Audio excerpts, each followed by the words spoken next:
Dr. Derek Burke was brought to the GHA to implement clinical governance in 2018 by then Medical Director Dr. Daniel Casaglia. The intention, according to Dr. Burke, was to implement significant and sustainable changes at the GHA over a 2-year period.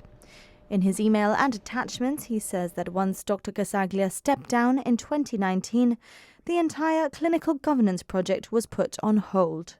That same year, Dr. Burke said he was concerned with the lack of progress and growing information on preventable harm and deaths at the GHA. He contacted the then Minister for Health, Paul Balban, the Principal Secretary, Evelyn Servan, Deputy Principal Secretary, Martin Alger, and the Acting Medical Director, Dr. Krishna Royal, as well as those he had worked with on the cases, Tony Sanderson and Richard Roberts. He provided a sample of 20 real-life cases, assessing if deaths were preventable and if they were, to what degree. In 6 cases, a lapse in care was assessed to have directly caused the death. Some of these instances referred to procedures not being carried out in a timely manner, in cases where earlier intervention would have saved the patient's life. Death was found to be probably accelerated in another 6 cases. The email says that this is when a patient was likely to die, but the lapse in care almost certainly contributed to an earlier death. Some issues in this category relate to poor pre- or post-operative care and follow-ups. 5 of the cases studied were near misses for death or cases where death was possibly accelerated. Near misses are cases where patients have survived but were at high risk due to a lapse in care.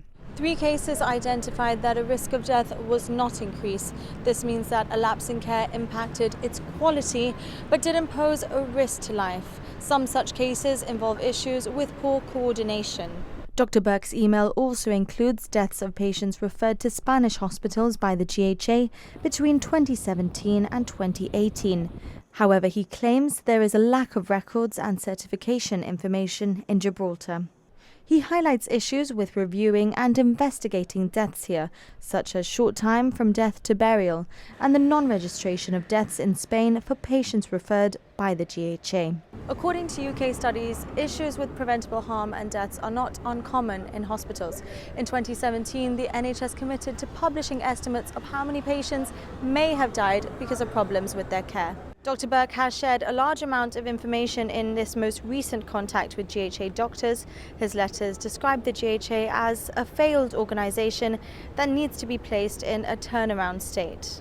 Over the coming days, GBC will bring you further details on who, according to Dr. Burke's email trail, knew about his findings on preventable harm at the GHA and when, what progress was made, what Dr. Burke's recommendations for the GHA are, and the state he claims the GHA is currently in.